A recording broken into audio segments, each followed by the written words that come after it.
The day after my husband died on the battlefield, his last will and testament arrived. It contained several orders for me. First, donate 5,000 taels of gold annually to the charity hall at the border.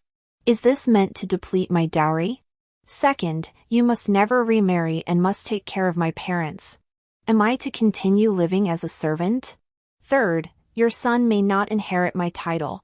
Even the title of top scholar bestowed by the emperor is forfeited. My in-laws, instead of mourning the loss of their son, only urged me, hurry up and fulfill his last wishes. But the journey from the border to the capital takes a month. Is this a prewritten will? When the will arrived, I was completely stunned. Liang Yaoshu and I have been married for 17 years. For the first time, I learned that he was not only the general of the northern frontier but also a master of divination. He knew a month in advance that he would die yesterday? Just as I was questioning the authenticity of the will, my in-laws suddenly came to my courtyard. Before I could greet them, my mother-in-law impatiently spoke up. Did our Yaoshu send a letter? Facing the elderly couple's eager inquiries, I was at a loss for words. Although over the years, they had always looked down on me for being from a merchant family and unworthy of their status.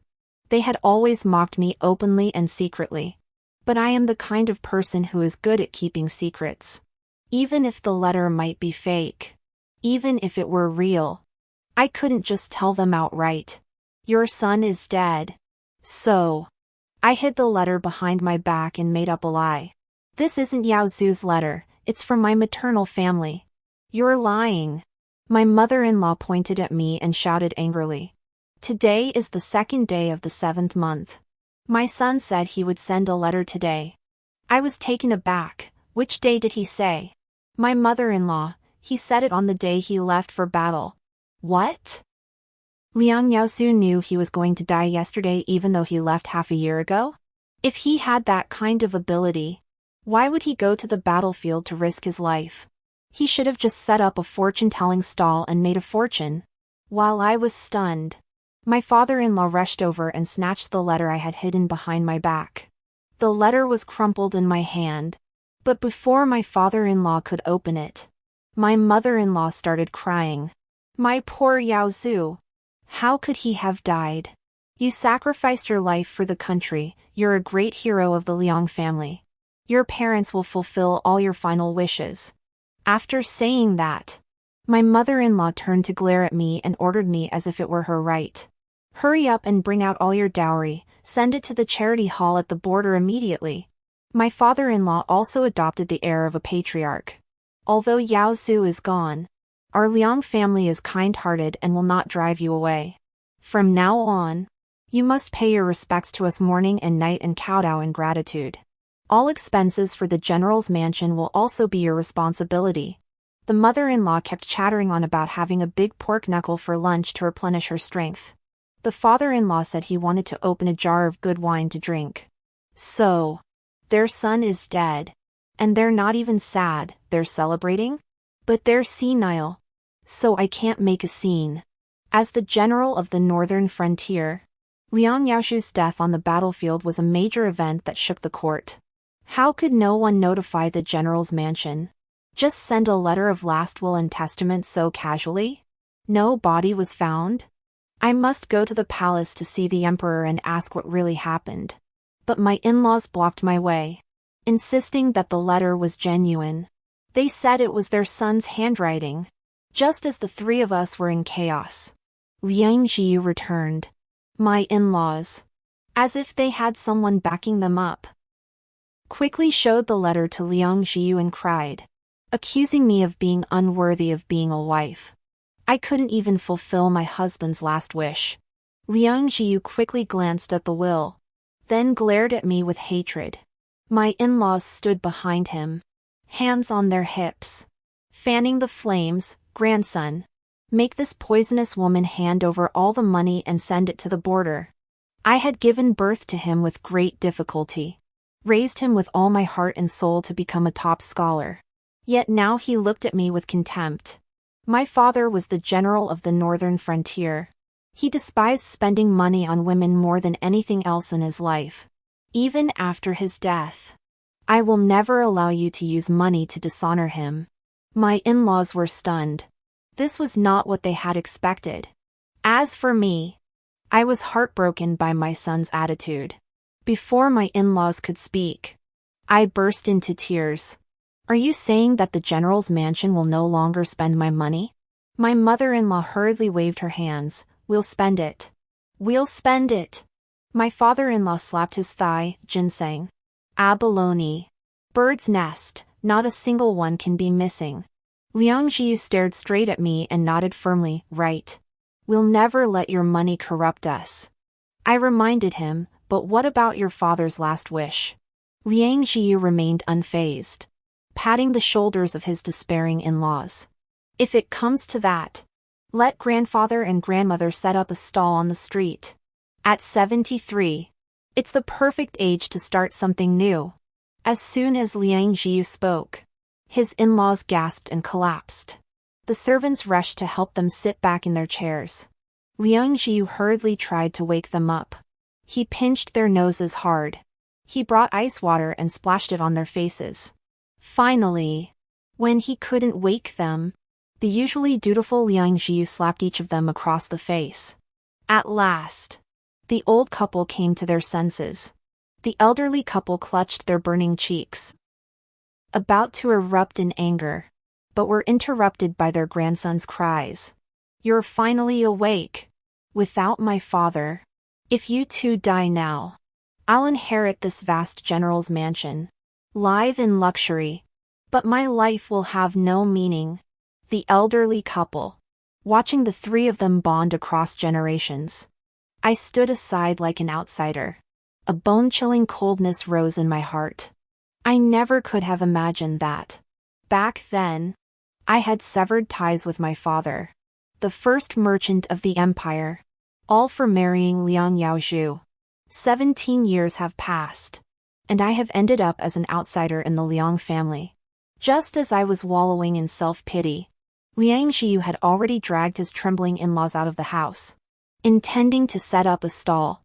He was shouting that his father-in-law, who had once been a general, should shatter a boulder with his chest. The father-in-law shook his head vigorously. Liang Jiu patted his shoulder. Grandfather, don't be afraid. When it's time for grandmother to swing the hammer, she'll go easy on you. The mother-in-law. As the three of them were about to leave, I couldn't help but speak up to stop them. Wait! The in-laws turned around and looked at me with eyes filled with tears. It seemed that my attempt to stop them from raising money for their son had nearly driven the elderly couple to tears. But I had to remind them that there was only a letter, no body. Was it too hasty to conclude that Liang Yaozhu was dead? Should I go to the palace to ask? No. No need. The old couple and Liang Jiu spoke in unison to cut me off. Liang Jiu unfolded the will. The handwriting here is definitely my father's. It can't be fake. The in-laws nodded vigorously. But Liang Jiu changed the subject. I do need to go to the palace. After all, my father's will stated that I cannot inherit the title. If that's the case, then I'll ask the emperor to revoke the general's title. After saying that, he was about to leave. His in-laws, who had finally reacted, suddenly grabbed his legs. His father-in-law, you can't go. His mother-in-law, the title can't be revoked. Liang Jiu was confused. I can't inherit it. So why can't the emperor revoke it? His in-laws, this. They stammered for a while but couldn't say anything. I couldn't help but voice a guess. Could it be that my husband has another child outside? Before his in-laws could react, my good son jumped up. Impossible. My father would never do something as despicable as having an illegitimate child. I'll go ask the emperor to revoke the title right now and clear my father's name. After saying that, he broke free from his in-laws and galloped toward the palace. The old couple shouted after him, but to no avail. All that was left behind was a trail of dust. They chased him for half a block before collapsing from exhaustion. The servants helped them back to their room. I sat alone in the courtyard, waiting for Liang Jiu to return. By midnight, he still hadn't come back. I was worried, but didn't want to disturb others. I took a shortcut, intending to leave the mansion through the back gate, but I faintly heard some rustling sounds. I tiptoed forward, picking up a stick along the way. I approached slowly, closing my eyes. I charged forward and swung the stick wildly. Ah! Oh! It hurts! It hurts! Stop hitting me! Stop hitting me! After beating him until I was drenched in sweat, I finally heard his pleas for mercy. How familiar does this sound? I stopped moving and cautiously opened my eyes. There lay my in-laws, moaning on the ground. I quickly helped them up and nervously scanned the surroundings. Did you two see the thief? My father-in-law, thief? What thief? It's us. You poisonous woman. You saw my son wasn't home, so you wanted to kill us both and inherit this general's mansion. I was confused. What's so great about this little house? It's not even half the size of my private residence. My mother-in-law was even angrier. You dare to complain about the house being small?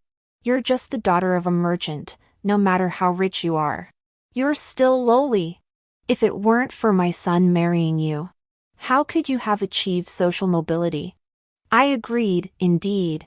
If it weren't for my father-in-law's previous position as a 9th-rank imperial tomb guard, I wouldn't have been able to claim that my husband came from a military family when I bought his official title. In-laws, shut up. I obediently shut up. But I noticed a letter on the ground. I quickly picked it up. The in-laws panicked and tried to grab it. But I opened it first. The letter read, "To my dear son." Seeing those 4 words, I fell silent for a moment. I stared blankly at my in-laws. The old couple stood there helplessly, their eyes darting around. Their eyes were filled with guilt. I clutched the letter tightly. After a long pause, I finally spoke. This is a letter addressed to Liang Yaozhu.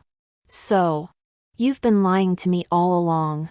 My in-laws frantically waved their hands, muttering, No, no. It's all a misunderstanding. We were just joking with you. I gave a bitter smile. Don't say another word. At this point, you're still trying to deceive me? I unfolded the letter and shouted, if you truly couldn't bear to part with Liang Yaozhu, why didn't you cry? Why pretend not to care? My in-laws had been trying to explain, but they froze upon hearing my words. My in-laws, what? Since this is a letter for my husband, I'll burn it for you. Before they could react, I pulled out a lighter and set the letter ablaze. My in-laws tried to stop me, but it was too late. The 2 of them seemed to have lost all their wits, collapsing beside me. Just then, Liang Jiu returned. He brought back 2 pieces of news. The first was that the border had indeed confirmed Liang Yaozhu's death. The second was that the court had sent people to retrieve his body. Once he was buried, they would fulfill his final wish and revoke his title. The Liang clan would never hold the title again. Gah! Gah! The in-laws convulsed again. Liang Jiu looked at me arrogantly. I have already resigned from my official position with the emperor. I will not be the top scholar either. From now on, the Liang family will never hold official positions again. We will rely on our own hands to make a living. I saw with my own eyes that the in-laws heard his words. They convulsed on the ground twice more. They convulsed even more violently. From that night onward, Liang Jiu seemed to be proving something to me. Except for the maidservants who had accompanied me to the courtyard, he dismissed all the other servants in the mansion. He only kept an old gatekeeper. He also hired a broker to sell the general's mansion. After settling all the matters, he would get up before dawn every day and take his in-laws to the market to set up a stall and perform for a living. The backs of the 3 generations were particularly inspiring to behold. But I had been married to Liang Yaozhu for 17 years. Although our son despised me, I couldn't let their parents suffer while his body was still cold. But if I acted rashly, it would inevitably provoke Liang Jiu's resentment. So I could only hire street thugs to cause trouble for them. I hoped they would back down when they realized it was too difficult. Even if they all misunderstand me, I still care so much about them. The thugs took the money and did their job. On the first day, they watched them perform and asked, "How old are you?" "Grandfather, 73. "Thug, you're past your prime. Bad luck." They tore down the stall. On the second day, they continued performing, and the thugs approached. The old woman spoke first. "We made a mistake yesterday. We're only 72. The bully asked, "Old man, have you had breakfast yet?" The old woman shook her head, "No." The bully, "You poor bastard. Can't even afford breakfast? Bad luck." They flipped the stall. On the third day, before the bully could even approach, Liang Jiu shouted loudly, "My grandparents are 72 years old and have already had breakfast. They are the parents of the mighty General Liang Yaozhu. We have money. We're not poor." The bully said, "If you have money, why are you selling things? You're just showing off. Bad luck." He overturned the stall again. This went on for several days until the old couple could no longer endure it. They came to me in tears. They begged me to quickly take 5,000 taels of gold to the charity hall at the border. Otherwise, if this continues, they'll be driven to death by Liang Jiu. This amount of money is no big deal to me. But if I take it, it would only worsen the already strained relationship between me and my son. Seeing my hesitation, my in-laws stopped pretending to be pitiful. They pointed at me and shouted, "You were married into the Liang family with our hard-earned money. Your dowry belongs to the Liang family. It should have been handed over to us the day you walked through our doors. Now we're just asking you to give us back what's rightfully ours. And you're making excuses. Do you believe us? We can divorce you right now for the 7 offenses that warrant it and kick you out of the house." At this point, the old couple laughed smugly. "Humph. A daughter who's married out is like water poured out. All these years, if it weren't for my son's success in becoming a general, your Song family wouldn't even be able to hold on to your position as the top merchant family in the empire. If the emperor finds out you've been divorced and has no one to back you up, don't even think about your father recognizing you. Your family's merchant title will be revoked by the emperor." I gasped in shock. Is it really that serious? My in-laws glared at me. "If you know what's good for you, hand over all your dowry and go back to your parents' house to demand 50,000 taels of gold for us. Otherwise, you'll face the 7 offenses for divorce and be divorced." I was helpless. Just as I was about to leave for the private treasury, I was stopped by Liang Jiu, who had returned. "Don't go. I'll say it again. From now on, the Liang family will not spend a single penny on you. Don't even think about using money to corrupt us." I looked at my son, who had grown noticeably thinner, with a heavy heart. "If you won't spend my money, how will you come up with 50,000 taels of gold?" Liang Jiu snorted arrogantly. "Humph. I'll sell the general's mansion." I sighed. This little house is worth no more than 10,000 taels. He was determined. "Once my father's body is brought back, I'll place his remains in the mansion for people to gaze upon. He died fighting for the country. Such a great hero deserves at least 1 tael of gold from each visitor. Plus, I plan to hire a Taoist priest to perform a ritual to bind my father's soul to this house, with a mighty general's mansion guarded by his spirit. Who wouldn't pay a fortune for it?" Seeing my son's proud expression, I couldn't help but clap. "Son, you're a genius." He nodded proudly. "Of course. Just like my father." Gak! Gak! The in-laws listening nearby seemed to have fainted again. Meanwhile, news arrived from the palace that Liang Yaozhu's body would arrive in the capital in 3 days. Liang Jiu was simply too filial. to raise the 5,000 gold pieces mentioned in his father's will. He went to extreme lengths to make money. He first urged his in-laws to hang white funeral cloths throughout the general's mansion. He then dug out the savings his elderly parents had accumulated over the years, planning to hold a grand funeral procession for 10,000 people in 3 days. His in-laws climbed up and down, hanging white cloth all day. Upon hearing that Liang Jiu planned to hold a grand funeral for Liang Yaozhu, the emotions that had been building up for days finally erupted. They beat their chests and wept, "What a tragedy! Your father is dead, he must be allowed to rest in peace. Upon returning, bury him immediately, no one is to disturb him." Liang Jiu shrugged, "That's not possible.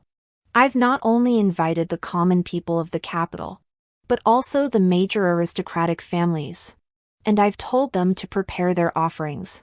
The in-laws screamed, "Cancel their invitations. It's too late. I've even invited the emperor. I must ensure my father leaves in style and lives on in others' hearts." Gah! Gah! As the in-laws repeatedly fainted and revived again, Liang Yaozhu's coffin, escorted by his deputy general and a contingent of imperial guards, arrived in the capital. He had died for the country, and though Liang Jiu had made prior arrangements, it was mostly the common people who had gathered spontaneously along the streets to escort him home. Faintly, one could hear low sobs from the crowd. Even the emperor had arrived at the general's mansion early. He waited inside, intending to personally escort Liang Yaozhu on his final journey. Only Liang Jiu, who had always respected his father, was nowhere to be found. As the solemn, black coffin was lowered from the carriage, his deputy general, Cui Yingying, with reddened eyes, said to me, "Sister, I'm here to send brother Yaozhu home." When my hand touched the coffin, the icy coldness sent a chill down my spine. When I first met Liang Yaozhu at the age of 16, he was being beaten up by a group of spoiled brats led by Jiang Lichuan at the entrance of an inn, due to the Song family's status as imperial merchants. I had known these people since childhood. However, due to the vast difference in our social standings, I could not intervene. Otherwise, it might have endangered the Song family's business. Just as I was about to leave, Jiang Lichuan noticed me. His youthful vigor made him stand out among the crowd. He stomped on Liang Yaozhu's face with all his might, then pried a piece of jade pendant that was already broken in two from his hands. Upon seeing the broken jade, Jiang Lichuan flew into a rage and kicked Liang Yaozhu with all his strength. Just as Liang Yaozhu was about to collapse, I couldn't bear to watch anymore and stepped in to stop him. "Jiang Lichuan, feeling wronged, Ruan, this jade pendant was a gift from you. Not only did this brat steal it, but he also broke it. Today, I must kill him." After saying that, he was about to charge forward, but I quickly stepped between the two of them. "This jade pendant isn't worth anything, but this was the gift you gave me for my coming-of-age ceremony. There's only one like it." I tried to calm him down. "I'll give you a better one." After much persuasion, we finally settled on me accompanying him to the tea house to watch a play, which finally appeased Jiang Linsuan. As we were leaving, I gave the maid a discreet signal, instructing her to take Liang Yaozhu, who was lying on the ground, to the clinic and give him 100 taels of gold. He was wrong to steal, but the jade pendant wasn't worth such a severe injury. That day, I spent the entire day playing with Jiang Lichuan. By midnight, he returned to the palace, and I went home, dragging my tired body to the gate of the Song mansion. I saw Liang Yaozhu curled up on the ground. At that time, his father was merely a low-ranking official of the 9th rank, stationed at the imperial mausoleum. The meager monthly salary he sent back was barely enough to survive. It was insufficient to treat his mother's sudden illness. So he stole. But he didn't know that the person he had stolen from was the third prince, the son of the empress, a leading candidate to inherit the throne. I knelt down and brushed away the sweat-soaked hair from Liang Yaozhu's forehead. As our eyes met, I noticed he was quite handsome. He spoke in a hoarse voice. "Thank you for the 100 taels. I don't know why, but I blurted out. Would you be willing to marry me? Sister, don't block the way. Let Yaozhu go in." A voice filled with tears interrupted my memories. I looked at Cui Yingying, whose eyes were red. She was a martial arts prodigy who had appeared out of nowhere 3 years ago. I remembered the first time Liang Yaozhu mentioned her to me. His tone was full of admiration. Later, he promoted her to deputy commander. She followed him through life and death, never leaving his side. Even in his final moments, she was by his side. "Sister, move aside quickly." Seeing that I didn't react, Cui Yingying grew impatient and reached out to push me aside. I grabbed her delicate, boneless wrist. I stroked her smooth, flat palm. Then I spoke calmly, "He can't go in." My voice wasn't loud, but it instantly silenced the noisy crowd. The mourners gathered around looked at me in disbelief. After all, none of them could have imagined that I would stand in the way of my own husband's body being brought home. "Cui Yingying, sister. Yaozhu sacrificed his life for the country. He is a great hero of the great Liang dynasty. How could you dishonor him like this?" His final wish was to return to the capital quietly and be buried as soon as possible. "Don't cause trouble for everyone." After saying this, she shouted at the imperial guards to carry the coffin into the mansion. But I stopped them again. I took out the will from my bosom and spread it before everyone. My husband sent back a will before he died, stating his final wish was to have his remains placed at the entrance of the general's mansion for everyone to see for 49 days. I wiped away my tears. I am merely fulfilling my husband's last wish. Cui Yingying erupted in anger, shrieking, "Nonsense! This is a forgery!" Yaozhu clearly wrote. What did he write? I stepped closer to confront her. "This is a secret letter my husband wrote to me." "How could you, a mere deputy general, possibly know its contents?" Cui Yingying was forced to take a step back, but then seemed to think of something and straightened her body, looking at me. "When Yaozhu wrote the letter, he didn't hide it from me, so I naturally know the contents. The letter in your hands is a forgery. As his wife, you not only failed to grieve over his death but even forged his will to humiliate him. No wonder he said you're full of schemes, cruel, and jealous. Yaozhu's brother is surrounded by men and doesn't even allow a maid to serve him. He even had to be on guard against you stabbing him in the back while sharing the same bed." Cui Yingying spoke while crying, her genuine emotions moving everyone present. The onlookers pointed at me and whispered among themselves. "She's just the daughter of a merchant. Even as a general's wife, she's not fit for public view. Poor General Liang. He didn't have the fortune of having multiple wives. Yet he ended up with such a wife." Cui Yingying's words left me feeling icy cold. So that's how he, Liang Yaozhu, had been slandering me behind my back. He was the one who promised me on our wedding night that we would be together for the rest of our lives. He was the one who insisted on not having any maids, just to maintain his purity. Now, those very promises have become arrows piercing my heart. I had still hoped to give him another chance. But now, I'll let you all see what a poisonous woman I am. I held the suicide note firmly, refusing to budge. No matter how Cui Yingying insisted it was fake, I wouldn't back down. I only told her, whoever questions it must provide proof. If you say it's fake, then bring out the real one. Cui Yingying, of course, had no real one. As both sides remained deadlocked, a sudden burst of drum and gong music erupted from the entrance. Everyone turned to look in that direction. There stood Liang Jiu, accompanied by over 100 musicians from the music troupe, beating drums and gongs as they approached. They had even set up a mobile stage, where performers sang and danced. "Today is a good day, all auspicious matters will succeed. Today is a good day. Everyone was stunned by the absurd scene before them. They all thought our family had gone mad. I didn't bother to stop the Coffin from entering the door. I rushed over to try to stop Liang Jiu. I didn't want him to give others a reason to talk. But before I could get close, he pointed at me and said impatiently, "Today is a day of great joy. Don't cause trouble for my father." I froze. And everyone else froze too.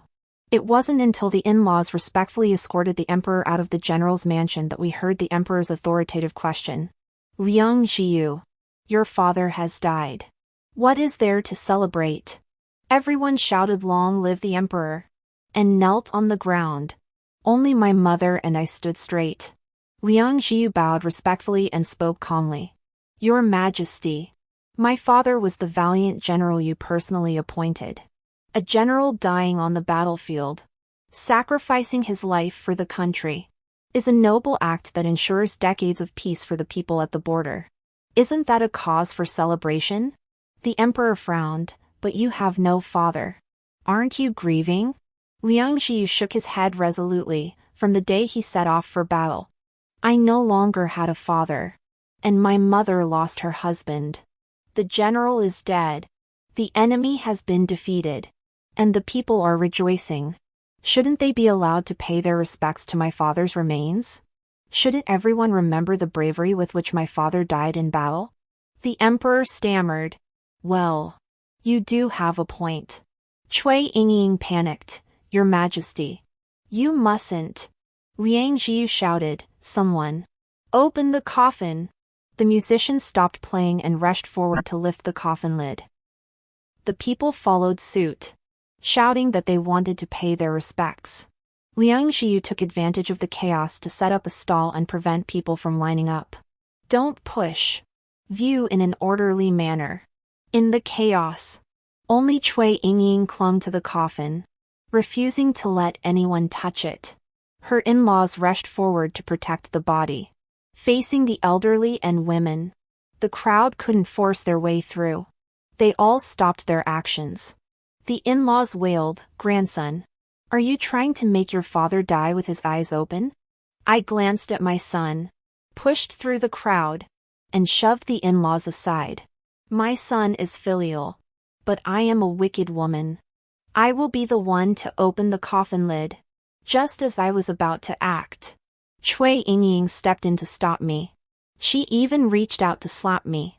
Two anxious voices came from behind. "Arwan, mother!"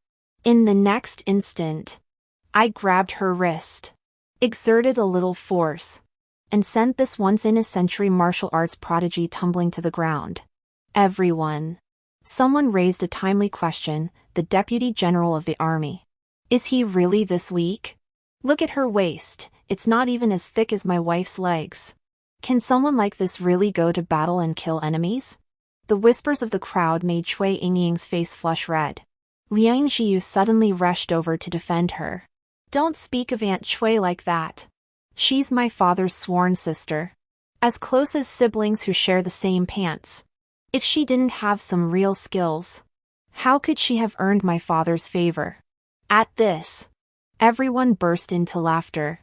Those real skills must not be on the battlefield, but in the bedroom.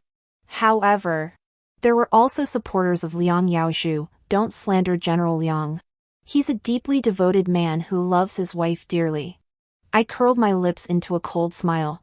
Regardless, it was time for this deeply affectionate young man, who had been dead for a month, to make an appearance. Holy crap! He looked so lifelike. Yes. When I lifted the coffin lid, Liang Yaozhu, who had been dead for a month in the sweltering summer heat, hadn't decomposed at all. Not only lifelike, his complexion was even rosy. Everyone was stunned. Liang Jiu and Cui Yingying looked completely at a loss. Until Liang Jiu panicked and shouted, "A demon!" The sudden shout startled everyone. Guards rushed forward to surround the emperor. Everyone panicked and tried to scatter in all directions. Some even took out the 5 grains meant for the funeral and threw them forcefully into the coffin. When they hit Liang Yaoju's body, the skin faintly turned red. How delicate. Some led the way, and others followed suit. Humans are such easily influenced creatures. Even though they had been praising Liang Yaoju's bravery just moments ago, it did not prevent them from feeling hatred and fear at that moment. Everyone began throwing whatever they had in their hands at the coffin. Some even picked up stones from the ground and threw them at it. The stones struck Liang Yaoju's forehead, breaking the skin and causing blood to flow. But from start to finish, the body inside the coffin remained motionless. Not even a flicker of expression. I couldn't help but reach out and touch his nose. There was indeed no breath. It seemed as though he was truly dead. Yet his body remained uncorrupted. Someone in the crowd suddenly shouted, "Burn him! Burn this monster!" The moment those words were spoken, everyone joined in the chorus. "Burn him! Burn him!" As they spoke, they closed in on the coffin. Cui Yingying, who had finally reacted, rushed forward to block the coffin and shouted loudly, "No! Don't burn Yao Zhu! He's not a monster!" Someone in the crowd demanded, "Then why hasn't his body rotted after being dead for a month?" Cui Yingying was at a loss for words. Because he's a monster. If we don't burn him, what if he harms us? Right. Burn this monster quickly. Everyone rushed forward. Cui Yingying and the old couple couldn't stop them and were pushed aside. The crowd was heading straight toward me. I had just picked up a stick, intending to disperse the rioters. Unfortunately, the stick hit Cui Yingying's stomach. Ah! A piercing scream startled everyone. The Zhou family fell silent, with only Cui Yingying clutching her stomach and curling up on the ground in agony. A pool of blood slowly seeped out from beneath her. Fearing they might be involved in a fatal incident, everyone hurriedly stepped back. However, a kind-hearted doctor rushed over to take Cui Yingying's pulse. He then knelt down in shock, trembling as he reported, Cui, the deputy general has miscarried." "What?" The emperor, who had been watching the commotion from the side, finally spoke with anger. I turned my head to look at him. I saw the mockery in his eyes. Ha! The mighty general I personally appointed, and his deputy can't even fight. Yet she's pregnant. I wonder what other unspeakable deeds are going on in this military camp. The emperor roared angrily, causing everyone to kneel in fear. The in-laws wailed and cried out in despair, claiming their son had always been a virtuous man. He was a man praised by everyone in the capital. Song Ruan, speak up! You've been a loving couple with Yao Zhu for 17 years. Clear his name. My gaze shifted from the pool of blood beneath Cui Yingying to the faces of her in-laws. Finally, it landed on the lifeless yet lifelike face of Liang Yaozhu in the coffin. Ha! I sneered. Yes. I knelt on the ground and bowed respectfully to the emperor. This servant's wife and her husband had a deep affection for each other. He would never do such a thing. The child in Cui Yingying's womb must belong to someone else. Please punish Cui Yingying for her immoral conduct in the military camp. I didn't. The child in my womb is Liang. Cui Yingying hadn't finished speaking when Liang Jiu covered her mouth. His tone carried an imperceptible chill. Cui Yingying, my father is already dead. Do not slander him. Cui Yingying cried out in fear. He's not dead. He's not dead. He's not dead. He really isn't dead. Enough. I interrupted Cui Yingying's rambling. Are you implying that Liang Yaoshu faked his death? I grabbed Cui Yingying by the collar and pressed her face close to mine. Cui Yingying, do you know that faking one's death is a crime of treason? Punishable by the extermination of 9 generations of one's family? So, did Liang Yaoshu die or not? The in-laws stood by, gritting their teeth and whispering, Cui Yingying, don't speak nonsense. Cui Yingying's eyes darted around, unable to form a coherent sentence. Chui Deputy General. Think carefully before speaking. He's dead. I received the affirmative answer. I pushed Chui Yingying away and disgustedly clapped my hands. Then I turned around and bowed respectfully to the emperor. Your Majesty. My husband indeed died for the great Liang dynasty on the battlefield. But now his body remains uncorrupted, causing the people to fear him. This servant is willing to dispel the people's panic. I kept my head bowed. Yet I could still feel the pressure from above. How will you dispel it? This servant will request the abbot of the national temple to perform a funeral rite for my late husband and hang his body at the city gate for 7 days. This will surely expel the demons. Song Ruan. You wicked woman. My in-laws, upon hearing my words, burst into curses. That was your husband. You dare to expose his body on the city walls. You're making him die with unclosed eyes. Grandson. Say something. Can you bear to watch your father suffer such humiliation?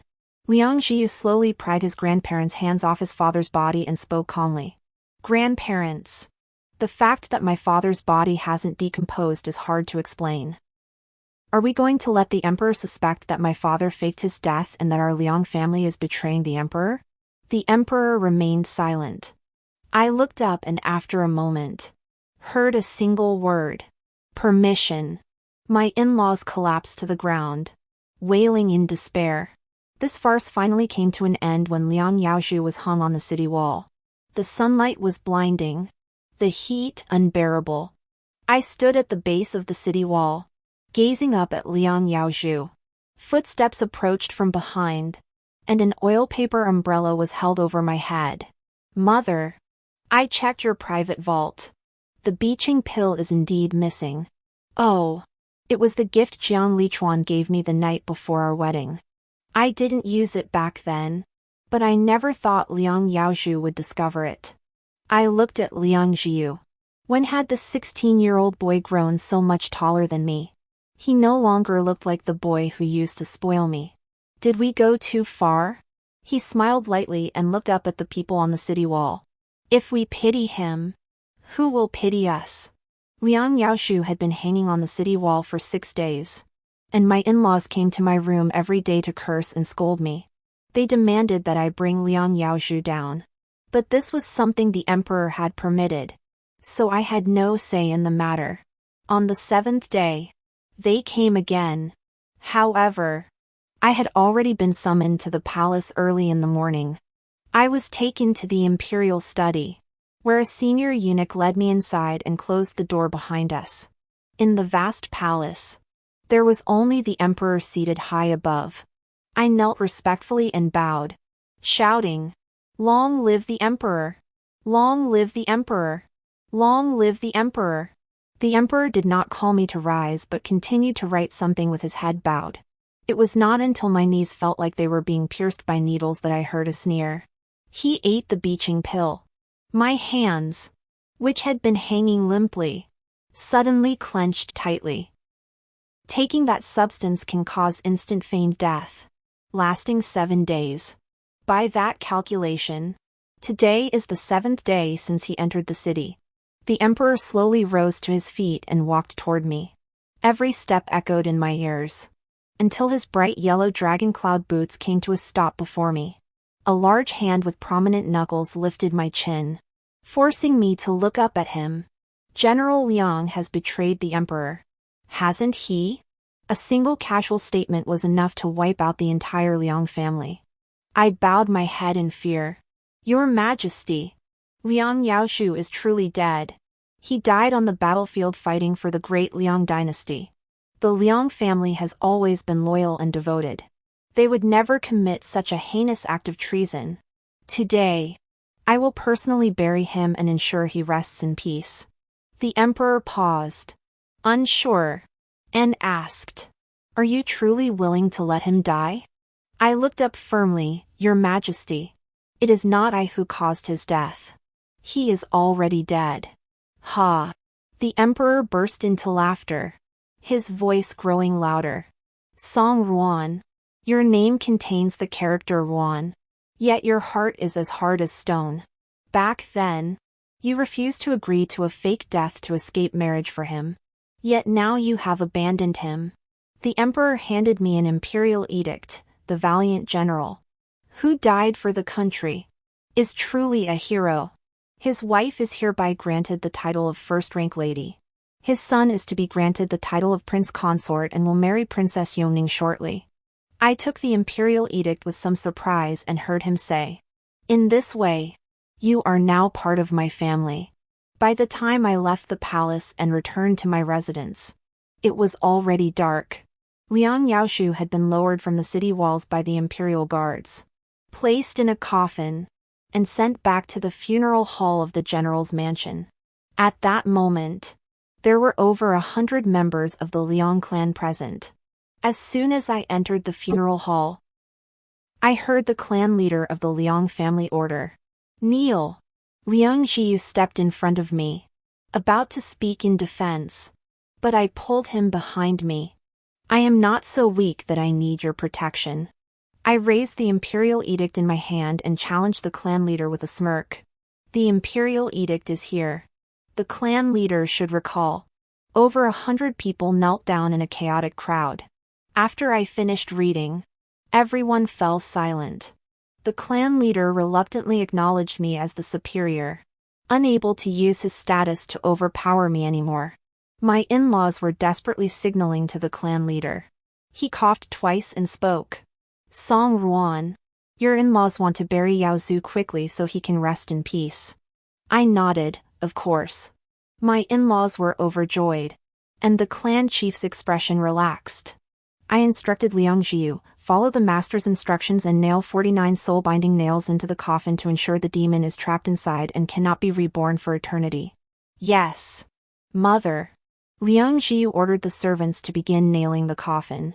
The in-laws' expressions changed instantly. "No. If you nail the coffin shut, how will we open it?" Liang Jiyu stared at them in confusion. "My father is already dead. Why would we need to open the coffin?" He turned to the clan leader. "Clan leader, what do you think?" The clan leader clearly had no idea what was going on and looked at the in-laws in confusion. They dared not speak and could only stammer, trying to stop the nails from being driven into the coffin. I slammed the table. These nails were personally blessed by the emperor during the priest's sutra recitation. If you refuse to nail them in, you are defying the emperor's orders. The clan chief was displeased upon hearing this and immediately ordered Liang's clan members to pull the in-laws away. No matter how much the in-laws cried and screamed, they couldn't stop the 49 nails from securely fastening the coffin shut. After everything was done, the Liang family members got up to leave. Liang Jiyu stopped them, his face adorned with a humble and polite smile. "Please wait a moment. We will accompany you to bid farewell to your father after nightfall." Everyone was puzzled, but out of respect for the imperial edict in my hand, they all stayed. As night fell, all was silent. Everyone had been waiting impatiently. The clan leader spoke first. "Song Ruan, how much longer must we wait before we can leave?" I glanced at the water clock and calculated the time. Soon. The in-laws beside me remained restless, trembling in their seats. At midnight, in the silent funeral hall, a sudden scream echoed from within the coffin. This was followed by the scraping sound of wood. Everyone was startled and scrambled into a chaotic heap. "What? What's making that noise? Could it be demons or spirits?" Liang Jiyu and I exchanged glances. There was no trace of regret in each other's eyes. The sounds from inside the coffin grew louder, and the scraping against the wood became increasingly piercing. The grandparents could no longer hold back, crying and rushing forward to pound on the coffin. "Son, hold on. Your parents are coming to save you." After speaking, they ran to me and knelt down, bowing their heads. "Song Ruan, please open the coffin and let Yao Zhu out." Before I could speak, the clan leader interrupted angrily. "Nonsense. Yao Zhu is already dead. There must be demons inside." "No. No." My in-laws shook their heads in denial. Yao Zhu isn't dead, he took a fake death potion. The clan leader, nonsense. How could such a potion exist in this world? My in-laws turned to me, Songruan has it. That potion was stolen from you by Yao Zhu. Everyone froze. Then looked at me in unison. Then at the coffin. The clan chief was unsure, Songruan. Is it true? I scoffed, how could that be? Your son is dead. You're just going mad with grief and talking nonsense. But the voice from the coffin was clearly. I interrupted. Whispering a warning, village chief. If the person is alive, the entire Liang clan will be doomed. The village chief was so frightened he collapsed into his chair, no longer speaking despite his in-laws' cries. I addressed all the Liang clan members present. The sound we just heard was the call of a night cat in heat. Everyone heard it clearly. Right? Everyone looked at each other.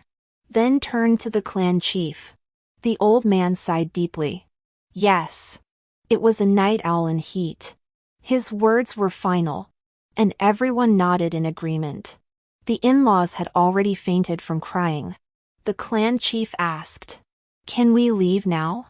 I nodded, "Thank you all for accompanying my husband on his final journey." The crowd dispersed, leaving only me, Liang Jiu, and the unconscious in-laws behind. In no time, the funeral hall was empty except for me, Liang Jiu, and the unconscious in-laws. I walked to the coffin and lit incense for him. I handed the joss paper to Liang Jiu. Burn some paper money for him. Though we can't really give him 5,000 taels of gold, we can still burn 5,000 taels of paper money for him every year. The sounds from inside the coffin grew fainter and fainter, until all that could be heard were a few gasping sobs and the sound of someone unwillingly pounding against the coffin. I raised my hand and tapped the side of the coffin. The sounds inside stopped instantly. I smiled softly and then thanked him with all my heart. Thank you for sacrificing your life to secure an imperial decree for me. Thinking about the wonderful life ahead, I felt filled with anticipation.